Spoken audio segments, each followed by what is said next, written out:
Hello दोस्तों, नमस्कार। आप सभी लोगों का एक बार फिर से स्वागत है मेरे यूट्यूब चैनल इन्वेस्ट विद अमन में। तो वीडियो शुरू करने से पहले जरूर ये कहना चाहूंगा, वीडियो अगर पसंद आए तो उसे लाइक करें, शेयर करें एंड चैनल को तो सब्सक्राइब करना आप बिल्कुल भी ना भूलें। एंड जब आप चैनल को सब्सक्राइब करेंगे तो आप ऑल का बटन वहां जरूर दबा लें, क्योंकि अगर आप ऑल का बटन नहीं दबाएंगे तो आपको नोटिफिकेशन नहीं मिलेगा। तो चलिए सबसे पहले तो बात कर लेते हैं आज निफ्टी फिफ्टी की। पिछले एक दो दिन से लगभग लगभग बाजार में थोड़ा सा बुल रन वापस आया है। ग्रीन रन मतलब कहने का मेरा ये है कि कहीं ना कहीं मार्केट थोड़ा सा स्टेबल होने की जरूर कोशिश कर रहा है, लेकिन ओवरऑल देखें एक महीने में तो डाउन ही है, 6 महीने में भी डाउन ही है, एक साल में भी अगर टॉप लेवल से देखें तो काफी हेल्दी करेक्शन अभी तक बाजार में हो चुका है। तो आज के दिन दो निफ्टी फिफ्टी के स्टॉक्स के रिजल्ट हम इस वीडियो में कवर करेंगे एंड एक मिड कैप स्टॉक एंड एक स्मॉल कैप बहुत ही ज्यादा रिस्की स्टॉक के बारे में हम भी उसके भी रिजल्ट आज ही के दिन आए उसको भी डिस्कस करेंगे। तो सबसे पहला हमारा स्टॉक है आईटी की दिग्गज कंपनी इन्फोसिस लिमिटेड। आज ही के दिन कंपनी के जो रिजल्ट हैं मार्केट आवर्स खत्म होने के बाद आए हैं एंड आप देख सकते हैं कि लगभग लगभग सारे के बहुत सारे मोस्ट ऑफ द पीपल जो है ने यहाँ पे सेल ऑफ किया है आज के दिन, और ये रेड में क्लोज भी हुआ है। तो चलिए एक बार देख लेते हैं कि नंबर्स किस प्रकार के थे। तो यहाँ पे आप बॉम्बे स्टॉक एक्सचेंज की वेबसाइट पे जाएंगे तो आपको ये नंबर्स यहाँ से आप पीडीएफ डाउनलोड कर सकते हैं, और आप देख ही रहे हैं कि लगभग 4 बजे के अराउंड ही इसके नंबर पेश हुए हैं। तो चलिए मैंने यहाँ पे डाउनलोड करके रखा है एंड इसके हम कंसोलिडेटेड नंबर्स के ऊपर जंप कर लेंगे सीधा कि किस प्रकार के नंबर्स रहे कंपनी के। तो नीचे स्क्रॉल डाउन कर लेता हूँ, ये भी की हाईलाइट्स हैं। देखिए अगेन मैं आपको याद दिला दूं कि ये जो नंबर्स हम पढ़ते हैं ये एक ओवरव्यू होता है, आप इसको फुल फ्लेजेड नंबर्स मत समझ लेना कभी भी, क्योंकि फुल नंबर्स पढ़ने के लिए आपको ये पूरा पीडीएफ जो है 193 पेजों का, इसको अच्छे से एनालाइज करना पड़ेगा, जो कि 1 घंटे या 2 घंटे का काम नहीं है। इसके लिए पूरी पूरी रिसर्च टीम अगर आप अकेले कर रहे हैं तो आपको ये चीज करने में पूरा 1 हफ्ता भी लग सकता है।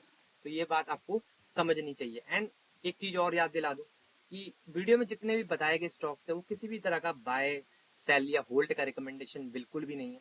यहाँ पे सिर्फ हम एजुकेशनल के पर्पस के तौर पे इन स्टॉक्स को यहाँ पे कवर कर रहे हैं एंड मैं आपको सिखा भी रहा हूँ कि किस प्रकार से हम रिजल्ट को पढ़ना चाहिए एंड रिजल्ट पढ़ने की इंपॉर्टेंस क्या होता है ये भी आपको मैं बताता रहता हूँ कि क्वार्टरली नंबर्स हमें जिस भी कंपनी में आप इन्वेस्ट करते हैं, और अगर कोई कंपनी में आप इन्वेस्ट नहीं भी करते तो अपने कंपनी के कॉम्पिटिटर्स को के नंबर्स को भी आपको देखना चाहिए, जिससे कि आपको एक अंदाजा मिले कि आपकी कंपनी किस तरह से परफॉर्म कर रही है। तो सबसे पहले सीक्वेंस देख लेते हैं, दिसंबर 2024, सितंबर 2024 एंड दिसंबर 2023, यानी कि सीक्वेंस सेम है, ये ईयर ऑन ईयर है एंड ये क्वार्टरली यहाँ पे नंबर्स हैं। ठीक है, तो इनकम की बात करें, इस बार की इनकम है 42,623, 3 महीने पहले थी 41,698 एंड एक साल पहले थी 39,610। तो यहाँ पे इनकम के फ्रंट पे तो कह सकते हैं इन्फोसिस ने यहाँ पे अच्छा ही परफॉर्मेंस किया है। हाँ, यहाँ पे आपको इतनी बड़ी जंप नहीं देखने को मिलेगी क्योंकि ये ऑलरेडी बहुत ही बड़ी लार्ज कैप कंपनीज है। अगर इन्फोसिस का मार्केट कैप देखें आप तो लगभग लगभग 8 लाख करोड़ की कंपनी है। तो इनके रेवेन्यूज में आप बहुत बड़ी भारी भरकम तेजी या गिरावट इन कंपनी में आमतौर पर नहीं देखने को मिलती है। ये एक डिसेंट सा एवरेज परफॉर्मेंस देती रहती है। उसके बाद एक्सपेंसेस की बात करें, 32,953 इस बार के, 3 महीने पहले थे 32,445 एंड एक साल पहले थे 30,991। तो खर्चे भी कंपनी के उसी प्रोपोर्शनेट में हल्के फुल्के बड़े हैं। तो प्योर प्रॉफिट की बात कर लेते हैं यहाँ, प्रॉफिट आफ्टर टैक्स की, तो वो है इस बार का 9,670, 3 महीने पहले था 9,253 एंड एक साल पहले था 8,619।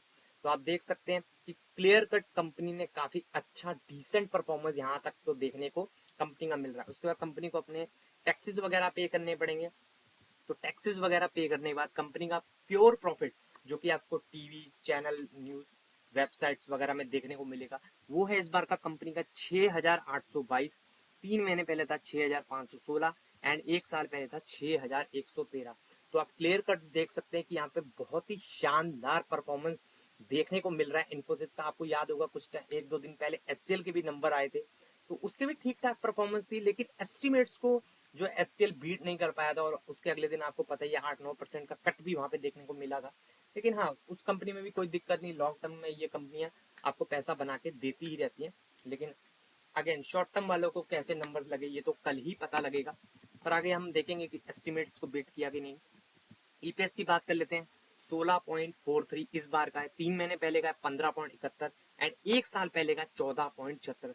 तो कुल मिला के देखा जाए तो काफी शानदार नंबर मेरे को यहाँ पे देखने को मिल रहे हैं। एंड एस्टिमेट्स देखना पड़ेगा किस प्रकार के एस्टिमेट्स है, लेकिन हाँ अभी तक के अगर देखा जाए टीसीएस के नंबर आ चुके हैं और एचसीएल के नंबर आ चुके हैं, तो उन दोनों ही कंपनी से काफी अच्छे नंबर मेरे को कंपैरिजन वे में अच्छे लग रहे हैं। हालांकि तीनों ही जाइंट कंपनीज है, ऐसी कोई दिक्कत नहीं है लॉन्ग टर्म के हिसाब से इन कंपनीज में, लेकिन हाँ अगर इस बार के नंबर्स को देखा जाए तो इन तीनों ही कंपनीज में अभी तक देखा जाए तो इन्फोसिस का परफॉर्मेंस काफी शानदार देखने को मिल रहा है।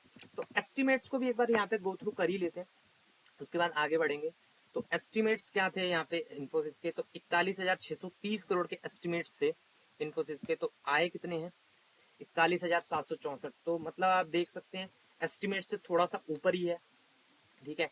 नेट प्रॉफिट की बात करें 6,779 प्रॉफिट 79 करोड़ के प्रॉफिट्स की उम्मीद थी, जबकि यहाँ पे 6,822 करोड़ के प्रॉफिट्स आए हैं। तो यहाँ पे मुझे तो ये ऐसा देखिए, जो ये मैंने एस्टिमेट्स लिए हो सकता है किसी और ब्रोकर ने या किसी और ब्रोकरेज फर्म में अलग एस्टिमेट्स लिए, तो एक अनुमान होता है, एक एवरेज होता है, ऐसा जरूरी नहीं है। आप भी ये चीजें देख सकते हैं कि अलग अलग वेबसाइट्स पे आपको अलग अलग एस्टिमेट्स देखने को मिल सकते हैं, लेकिन ओवरऑल वैसे भी अगर देखा जाए तो कंपनी के numbers HCL and TCS and individually भी अगर इन्फोसिस का परफॉर्मेंस देखा जाए तो क्वार्टरली एंड ईयरली दोनों ही बेसिस पे कंपनी ने काफी अच्छा परफॉर्मेंस दिया है। यहाँ पे भी एक बार चेक कर लेते हैं कि यहाँ पे भी कभी कभी गूगल पे भी अपडेट हो जाते हैं, तो गूगल पे अभी तक अपडेट नहीं हुए, लेकिन मेरे को तो ये नंबर काफी अच्छे देखने को मिल रहे हैं। उसके बाद सेगमेंट वाइज रेवेन्यू भी एक बार गो थ्रू कर लेते हैं कि किस प्रकार के हैं। तो सेगमेंट वाइज रेवेन्यू में आप देख सकते हैं ये रहा। सबसे पहले फाइनेंशियल सर्विस 11,579, 3 महीने पहले था 11,156 एंड एक साल पहले था 10,783। तो यहाँ पे फाइनेंशियल बीएफएसआई जहाँ से ये कंपनी सबसे ज्यादा पैसा कमाती है वहाँ पे अच्छी खासी जंप है। रिटेल की बात करें 5,746, 3 महीने पहले था 5,446, एक साल पहले था 5,649। तो यहाँ पे भी अच्छा बिजनेस हुआ है कंपनी का। कम्युनिकेशन की बात करें 4,688, 3 महीने पहले था 4,879, एक साल पहले था 4,421। तो यहाँ पे क्वार्टरली डाउन है, ईयरली जंप है, तो यहाँ पे थोड़ा सी दिक्कत है। आने वाले टाइम पे देखते हैं कंपनी सुधार कर पाती है कि नहीं। उसके बाद energy utilities resources and services की बात करें, इस बार का है 5,635, 3 महीने पहले था 5,546 एंड एक साल पहले था 5,121। तो यहाँ पे भी कंपनी ने अच्छा परफॉर्मेंस दिया है। उसके बाद मैन्युफैक्चरिंग की बात करें 6,479, 6,424, 5,789। तो यहाँ पे भी क्वार्टरली फ्लैट कहूंगा मैं एकदम, लेकिन ईयरली काफी अच्छा परफॉर्मेंस दिया है। हाई टेक की बात करें 3,279, 3,266, 2,985। तो यहाँ पे भी similar manufacturing quarterly flat, yearly काफी अच्छी जंप। लाइफ साइंसेज की बात करें 3,195, 3,004, 2,954। तो यहाँ पे भी अच्छा ही परफॉर्मेंस है, फ्लैट टाइप का परफॉर्मेंस है, लेकिन ठीक है एटलीस्ट डाउन तो नहीं है।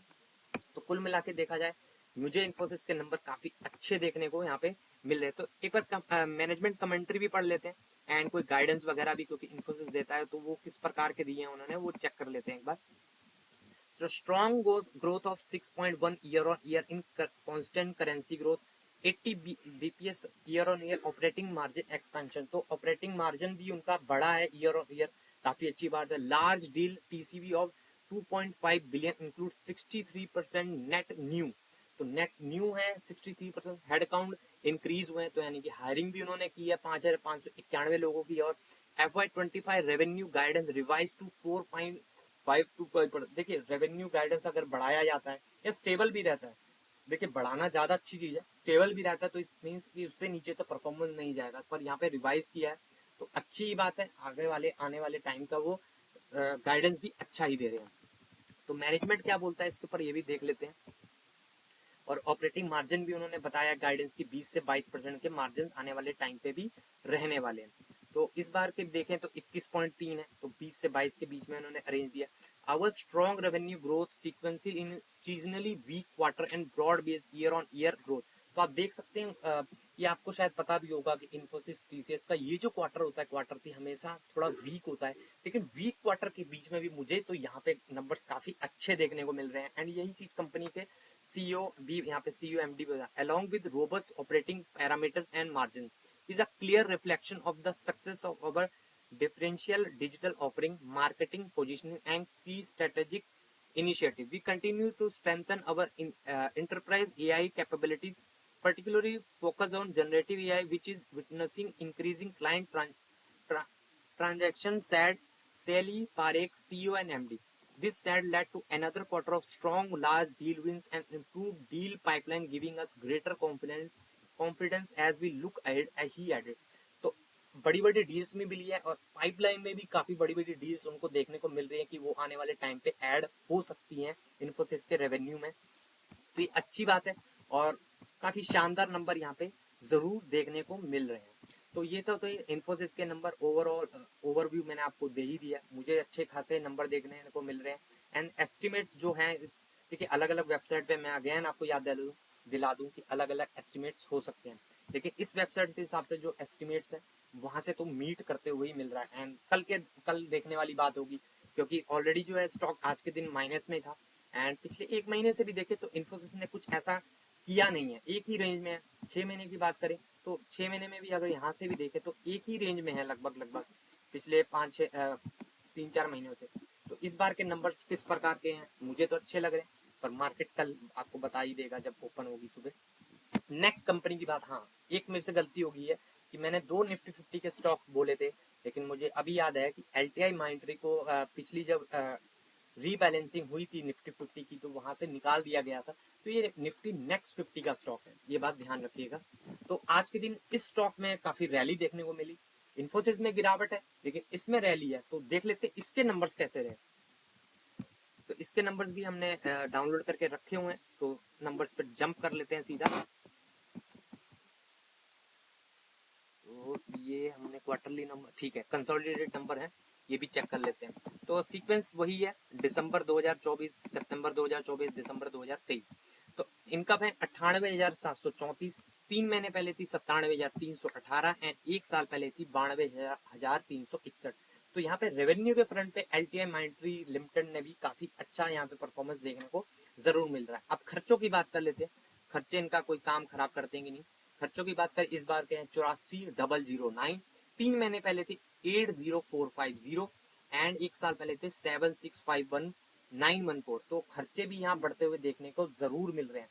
प्रॉफिट बिफोर टैक्स की बात करें 14,725, 3 महीने पहले था 16,868 एंड एक साल पहले था 15,447। तो आप क्लियर कट देख सकते हैं यहाँ पे प्रॉफिट बिफोर टैक्स काफी ड्रास्टिकली तो नहीं कह सकते, बड़ी कंपनी है उस हिसाब से, लेकिन हाँ कम जरूर हुआ है यहाँ पर। तो यहाँ पे इन्फोसिस के कंपैरिजन में अगर देखा जाए तो नंबर मुझे यहाँ इनिशियल स्टेज पे तो जरूर यहाँ पे खराब देखने को मिल रहे हैं। रेवेन्यू फ्रंट पे कंपनी ने अच्छा किया था लेकिन एक्सपेंसेस ने यहाँ पे जरूर मार दी है उनको। उसके बाद टैक्सेस वगैरह पे करने के बाद नेट प्रॉफिट की बात करें इस बार का है 10,867, 3 महीने पहले था 12,516 एंड एक साल पहले था 11,693। तो आप क्लियर कट यहाँ पे भी वही देख सकते हैं, गिरावट ही देखने को मिल रही है नेट प्रॉफिट में। ये प्रॉफिट आपको टीवी न्यूज चैनल वेबसाइट पे देखने को मिल जाएगा, तो यहाँ पे गिरावट ही देखने को मिल रही है। अर्निंग EPS की बात करें इस बार का 36.65, 3 महीने पहले था 42.25 एंड एक साल पहले था 39.50। तो सेम नेट प्रॉफिट को ये रिफ्लेक्ट करता है आम केसेस में, तो आप देख ही सकते हैं यहाँ पे गिरावट है। सेगमेंट वाइज रेवेन्यू यहाँ पे क्या है, banking financial service BFSI normally जो इनका बिजनेस रहता है 35,308, 3 महीने पहले था 33,573 एंड एक साल पहले था 32,068। तो अच्छी खासी जंप देखने को मिल रही है। Technology media and communication 22,808, 23,955, 20,605। तो यहाँ पे ईयरली जंप है, क्वार्टरली डाउन है। Manufacturing and resources 18,679, 17,83, 18,336। तो क्वार्टरली जंप है, ईयरली भी जंप है, लेकिन मैं फ्लैट ही बोलूंगा इसको। कंज्यूमर बिजनेस 13,734, 13,700, 13,283 फ्लैट एकदम। Health life science and public service 680, 618, 5,875। तो ठीक ठाक ही परफॉर्मेंस है, ठीक है। लेकिन हाँ कुल मिला के एस्टिमेट्स एक बार देख लेते हैं, हमारे पास इसके भी एस्टिमेट्स थे।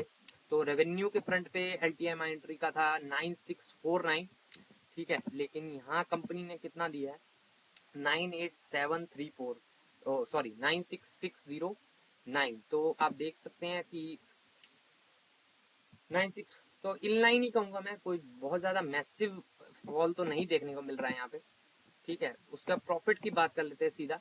प्रॉफिट कंपनी का रहना चाहिए था 1144, 1144 आया कि नहीं आया देख लेते हैं। 1144, ठीक है 1144। तो यहाँ पे प्रॉफिट्स को यहाँ पे मिस कंपनी ने कर दिया एस्टिमेट्स के अनुसार। तो वैसे भी अगर इस कंपनी का देखें तो इस कंपनी की पिटाई कुछ पिछले एक साल से तो इसने रिटर्न दिया ही नहीं है। एक साल से इन्फोसिस देखें तो इन्फोसिस ने काफी अच्छा परफॉर्मेंस दिया है, लेकिन एलटीएम एंट्री पिछले एक साल से स्ट्रगल ही कर रहा है। पिछली बार के भी मुझे याद है इसके नंबर्स काफी खराब आए थे। और ये जो डीप कट आपको शायद दिख रहा है, हाँ ये उसी टाइम का कट है बिल्कुल। ये नहीं, उस टाइम का तो नहीं है, आई थिंक ये 13 दिसंबर का है, ये पहले का हुआ। हाँ ये इस टाइम पे ये जो एकदम से 8-10% शायद आपको याद भी होगा, अगर आप डेली मार्केट को ट्रैक करते हैं, अगर आपके पोर्टफोलियो में ये होगा तो आपको शायद पता भी होगा कि Q2 के जब रिजल्ट आए थे तो उस टाइम पे भी इसके नंबर्स काफी खराब आए थे और गिरावट देखने को मिली थी। उसके बाद इसकी कोई प्रेजेंटेशन पढ़ लेते हैं एक बार, थोड़ी बहुत की चीजें, उससे भी हमें एक आइडिया मिलता है फ्यूचर का। तो रेवेन्यू की आप बात कर सकते हैं 5.1% से ही ईयर ऑन ईयर बढ़ा है। और जहाँ तक इन्फोसिस का हमने देखा था अभी 9-10% के आसपास बढ़ा था रेवेन्यू। इन मिलियन की बात करें, ये यूएसडी की थी 7.1। एबिटा मार्जिन भी यहाँ पे कम हुए हैं year on year, and quarterly भी मार्जिन कम हुए हैं, जबकि इन्फोसिस के वहाँ पे कुछ बेसिस पॉइंट से बढ़े थे। एंड पैट मार्जिन की बात करें, यहाँ पे भी डाउन परफॉर्मेंस ही देखने को जरूर मिल रहा है। ठीक है, इंडस्ट्री वाइज रेवेन्यू है, ये चीजें हमने देख ही ली हैं। क्लाइंट कंट्रीब्यूशन की बात कर लेते हैं, ठीक है एफर्ट मिक्स। तो ठीक है, कुल मिला के बेसिक से ही नंबर मुझे लगे यहाँ पे डाउन परफॉर्मेंस है। तो अब ये देखना होगा कि ये स्टॉक पिछले एक साल से चला नहीं है, तो ये देखने वाली बात होगी कि कल इस कंपनी का परफॉर्मेंस कैसा रहेगा। हालांकि फाइनेंशियल्स एक बार देख लेते हैं, शायद यहाँ पे अपडेट हुआ हो, नहीं अभी अपडेट हुआ नहीं है, तो यहाँ पे अपडेट होगा तो देख लेंगे एक बार किस प्रकार से रहेगा, क्योंकि हर किसी के अपने अपने एस्टिमेट्स यहाँ पे जरूर होते हैं। लेकिन हाँ, अगर अभी तक इन्फोसिस एंड एलटीआई माइंडट्री में देखा जाए तो इन्फोसिस के नंबर जो है एलटीआई माइंडट्री से काफी लाख गुना अच्छे हैं। तो नेक्स्ट कंपनी की बात कर लेते हैं जिसका नाम है मैस्टेक लिमिटेड। तो मैस्टेक की भी बात करें, इसके नंबर्स का रिएक्शन थोड़ा पढ़ना आसान हो सकता है हमारे लिए, क्योंकि इसके कंपनी के नंबर जो है वो ड्यूरिंग द मार्केट आए थे, एंड एकदम से सडन फॉल आया, उसके बाद कंपनी ने बाउंस बैक किया। तो ठीक है, ये मिड कैप एक आईटी कंपनी है एंड ठीक ठाक ही कंपनी है। एक साल में 5 साल में आप देख सकते हैं 524% के दमदार रिटर्न है, लेकिन अपने हाई लेवल को अभी तक ये अचीव नहीं कर पाई है पिछले 3-4 सालों से अगर बात कर ली जाए तो इसके नंबर्स को भी एक बार देख लेते हैं। हमने पीडीएफ डाउनलोड करके रखी है, लेकिन हाँ इन्होंने अपने शेयर होल्डर्स को एक गिफ्ट दे के रखा है। ₹7 का डिविडेंड जो है इन्होंने अपने शेयर होल्डर्स के लिए यहाँ पे अनाउंस करके रख दिया है। रिकॉर्ड डेट की बात करें तो 24 जनवरी है, यानी कि 20 या 22 जनवरी तक आप खरीदेंगे तो आप ₹7 के डिविडेंड के लिए एलिजिबल हो जाएंगे। लेकिन एक बात आपको फिर से याद दिला दूं, कभी भी बोनस, बायबैक, स्प्लिट डिविडेंड, इन सब चीजों के लिए हमें किसी भी स्टॉक में, चाहे वो कोई भी स्टॉक हो, हमें बाय नहीं करना चाहिए। अगर आपका कोई अच्छा स्टॉक है तो आपको ये चीजें रिवॉर्ड जो है साथ के साथ मिलते रहते हैं, लेकिन इन चीजों को देख के आपको स्टॉक कभी भी बाय नहीं करना चाहिए। तो चलिए इसकी पीडीएफ में देख लेते हैं नंबर्स इसके किस प्रकार के रहे। तो ठीक है, उल्टा पुल्टा दे रखा है इन्होंने, इसको हम एक बार घुमा लेते हैं थोड़ा। ठीक है, तो ये नंबर्स हो गए हैं ठीक, यहाँ पे करेक्ट। कंसोलिडेटेड नंबर्स की बात करें तो रेवेन्यू पहले देख लेते हैं, दिसंबर 2024, सितंबर 2024, दिसंबर 2023। तो टोटल इनकम की बात करें 87,900, 3 महीने पहले थी 87,243 एंड एक साल पहले थी 78,764। तो आप क्लियर कर देख सकते हैं ईयरली काफी अच्छी जंप है रेवेन्यू में, लेकिन क्वार्टरली फ्लैट ही कहूंगा मैं। लेकिन एक मिड कैप कंपनी है तो इनसे हमें उम्मीदें ज्यादा होती हैं, क्योंकि 8-9 हजार करोड़ की ही कंपनी है, तो इनसे रेवेन्यू के फ्रंट पे ही अगर ये थोड़ा फ्लैट परफॉर्मेंस देंगे तो ऑब्वियस बात है इनके नंबर्स थोड़े फ्लैट ही आने की उम्मीद होती है। एक्सपेंसेस की बात करें 75,779, 3 महीने पहले थे 75,527 एक साल पहले थे 68,590। उसके बाद प्रॉफिट की बात कर लेते हैं किसी के बिना किसी एडजस्टमेंट वाला, तो वो इस बार का है 12,171, 3 महीने पहले था 11,716 एंड एक साल पहले था 10,174। तो यहाँ पे क्लियर कट काफी अच्छा परफॉर्मेंस देखने को मिल जरूर रहा है यहाँ पे। ठीक है, उसके बाद टैक्सेस वगैरह पे करने के बाद नेट प्रॉफिट की बात करें तो इस बार का नेट प्रॉफिट है 9,471, 3 महीने पहले था 12,865 एंड एक साल पहले था 7,774। तो यहाँ पे क्लियर कट देख सकते हैं क्वार्टरली तो काफी ज्यादा डाउन हुआ है कंपनी का प्रॉफिट, एंड ईयरली बात करें तो काफी अच्छे नंबर्स यहाँ पे जरूर देखने को मिल रहे हैं। लेकिन यहाँ पे आप देख सकते हैं एडजस्टमेंट वगैरह भी थे काफी बड़े बड़े। तो अगर आप इन चीजों को छोड़ भी दें एंड प्रॉफिट बिफोर टैक्सेस की बात करें तो यहाँ पे मुझे थोड़ी सी गिरावट यहाँ पे क्वार्टरली लग रही है, लेकिन ईयरली यहाँ पे अच्छा ही नंबर दिखाए हैं। और वही चीज आपको चार्ट पैटर्न में दिख भी रही होगी कि पहले तो कंपनी का स्टॉक जो है एकदम से क्रैश हुआ। मैं पहले आपको दिखा देता हूँ कि कितने बजे इसके रिजल्ट आए थे, तो आपको थोड़ी ज्यादा क्लियरिटी यहाँ पे मिल पाएगी।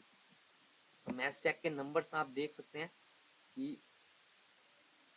14:51 पे यानी कि 14:51 यानी कि 2:45 बजे के आसपास ही आए थे। एंड ये आप देख ही सकते हैं कि इसी टाइम के आसपास एकदम से नीचे आया और उसके बाद रिकवरी हुई, क्योंकि आई थिंक ये जो एडजस्टमेंट है वो एकदम से ध्यान में आई होगी लोगों के, या उन्होंने गौर किया होगा कि यहाँ पे एडजस्टमेंट जो है बहुत बड़ी थी, जिस वजह से यहाँ के नंबर जो हैं वो सीधा 9,000 और यहाँ पे सीधा 12,000। तो ये बहुत बड़ी यहाँ पे गिरावट देखने को मिल रही है, लेकिन एडजस्टमेंट जो है वो काफी बड़ी थी टैक्सेस की यहाँ पे। तो इसी वजह से कुल मिला के मैं कह सकता हूँ कि ठीक ही नंबर है अगर ये एडजस्टमेंट को हटा दिया जाए एंड ऊपर के नंबर हम देख लें प्रॉफिट बिफोर टैक्सेस वाले। तो हाँ, डाउन परफॉर्मेंस जरूर है, लेकिन जिस तरह का मेजर रिएक्शन यहाँ पे आया था उस तरह का मेजर रिएक्शन नहीं आना चाहिए था। वो यहाँ पे स्ट्रीट ने हमको यहाँ पे बता दिया है। और वैसे भी अगर यहाँ पे भी हम देखें तो यहाँ पे हाँ, यहाँ पे सब कुछ अपडेट हो चुका है। तो देख सकते हैं कि ईपीएस में यहाँ पे सरप्राइज दिया है, लेकिन हाँ रेवेन्यू के फ्रंट पे कंपनी ने थोड़ा सा धोखा जरूर दिया है 1.76% का। और आई थिंक इसी वजह से वहाँ पे कम बैक किया भी मैस्टेक ने रेवेन्यू के फ्रंट पे। तो वहाँ पे थोड़ा सा डाउन परफॉर्मेंस है, स्ट्रीट को ज्यादा का एक्सपेक्टेशन था लेकिन थोड़ा कम आया। तो ठीक है, कंपनी के नंबर ठीक ही लगे। उसका देख लेते हैं सेगमेंट वाइज रेवेन्यू इन्होंने दिया हुआ है। हाँ ठीक है, यूके एंड यूरोप से कैसा बिजनेस हुआ है इनका 49,347, 3 महीने पहले था 48,508 एंड 1 साल पहले था 43,056। तो आप देख सकते हैं यहाँ पे ठीक ठाक ही परफॉर्मेंस है। नॉर्थ अमेरिका यानी यूएस की बात करें 24,649, 3 महीने पहले था 24,410 एंड 1 साल पहले था 23,566। तो यहाँ पे भी रेवेन्यू फ्रंट पे अच्छा ही किया। AMEA 12,957, 3 महीने पहले था 13,821 एंड 1 साल पहले था 11,830। तो यहाँ पे क्वार्टरली थोड़ा सा डाउन परफॉर्मेंस दिया है कंपनी ने। तो ओवरऑल मैं कह सकता हूँ ठीक ठाक ही परफॉर्मेंस कंपनी ने दिया है। इन्वेस्टर प्रेजेंटेशन वगैरह भी पढ़ लेते हैं, एक बार गो थ्रू कर लेते हैं तो बढ़िया रहेगा कि कंपनी के मैनेजमेंट क्या बोल रहे हैं, वो पढ़ना भी जरूरी होता है। पैट की बात करें किस परसेंट से बढ़ा है, पैट 94.7 पे एस्टिमेट्स एक बार खुद भी देख लेते हैं। पैट की बात कर लेते हैं तो मैस्टेक के पैट 97 के आसपास आने की उम्मीद थी एंड उसी के आसपास ही देखने को मिल रहे हैं, 97 के आसपास है। तो इसी वजह से एस्टिमेट्स के आसपास का ही प्रॉफिट है। हाँ रेवेन्यू थोड़ा मिस किया है, लेकिन पैट जो है प्रॉफिट आफ्टर टैक्स वो जितना की उम्मीद थी उसी के सिमिलर ही हम कह सकते हैं आया, और इसी वजह से स्टॉक में रिकवरी देखने को मिली भी एंड में। तो मैनेजमेंट क्या बोल रहा है वो देख लेते हैं। उमंग नहाता चीफ सीईओ क्या कह रहे हैं, we are please to report a stable performance in a seasonal weak quarter. तो आप देख रहे हैं एक लाइन कॉमन है सर के, सारी आईटी कंपनीज के Q3 के जो रिजल्ट होते हैं ना वो सीजनली इनका वीक क्वार्टर होता है, लेकिन ठीक ठाक परफॉर्मेंस दिया है। With a revenue growth of 11% on year-on basis, our UK and Europe business continue to be a key growth driver. We are seeing good momentum in healthcare private sector, including Europe. Our US business delivers steady performance with good improvement in EBITDA. We continue to steer Mastech to become an AI-focused company. We expect to drive higher efficiency, delivery, execution over the next 4 quarters using AI-enabled platform and tools. तो कुल मिला के week quarter के हिसाब से देखा जाए तो कंपनी ने ठीक ठाक परफॉर्मेंस दिया है, बहुत ज्यादा डाउन तो नहीं है।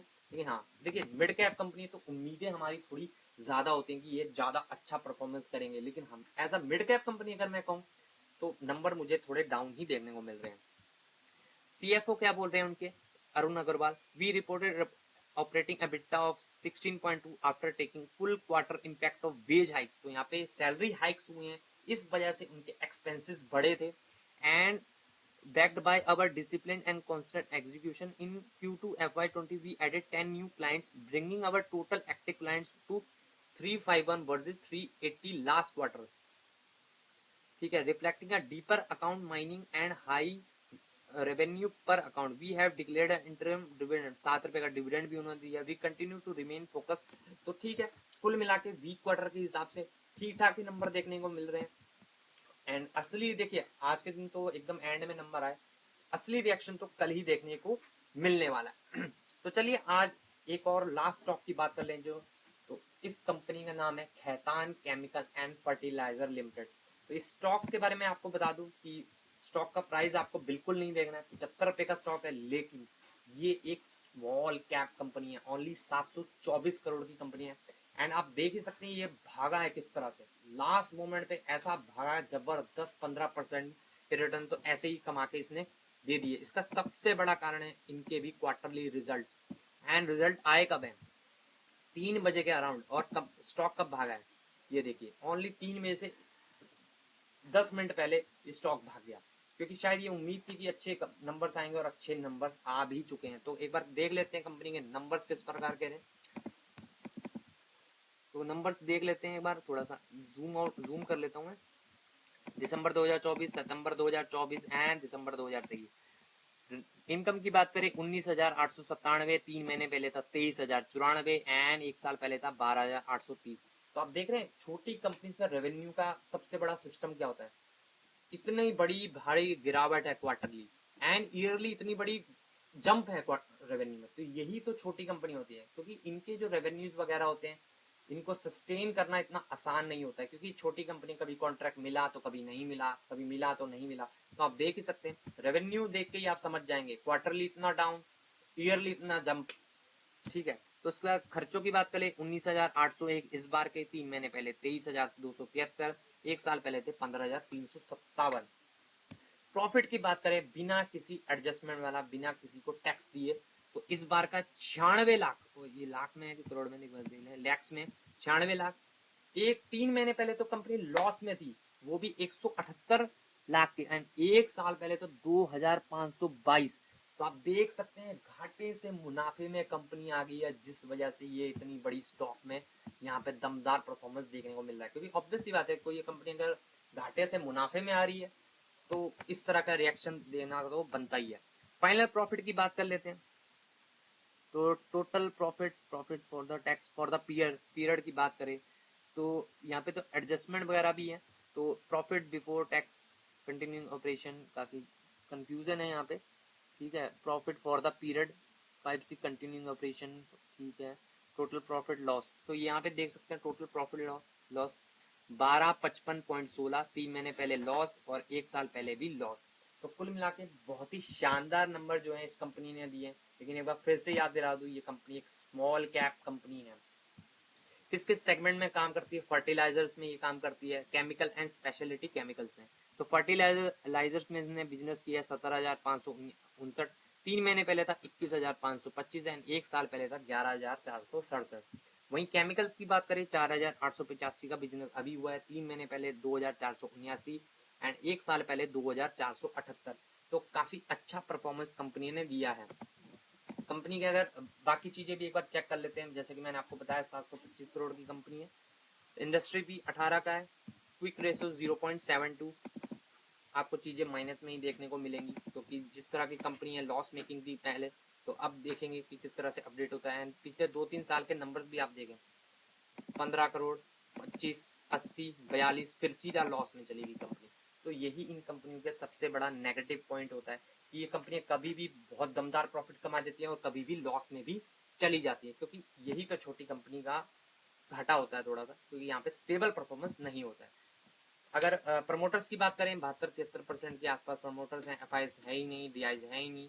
पब्लिक की बात करें 27-27% की हिस्सेदारी है। तो एक बहुत ही ज्यादा रिस्की कंपनी है, लेकिन इस बार का परफॉर्मेंस कंपनी ने बहुत ही शानदार डिलीवर करके यहाँ पे दिया है। तो ठीक है, इस वीडियो को हम यहीं पे एंड कर लेते हैं। तीनों चारों स्टॉक्स को हमने यहाँ पे डिटेल में कवर यहाँ पे कर लिया है। तो अगर वीडियो आपको पसंद आई हो तो उसे लाइक जरूर कर देना, शेयर जरूर कर देना अपने दोस्तों के साथ, एंड चैनल को भी सब्सक्राइब करना ना भूलें। एंड मेरा एक क्लियर कट डिस्क्लेमर रहेगा, ये चारों ही स्टॉक किसी भी तरह का बाय सेल या होल्ड का रिकमेंडेशन नहीं है। आपको ये स्टॉक्स को एकदम एजुकेशनल पर्पस के तौर पर ही लेना चाहिए। तो चलिए इस वीडियो को यहीं पे एंड कर लेते हैं, मिलेंगे नेक्स्ट वीडियो में, तब तक के लिए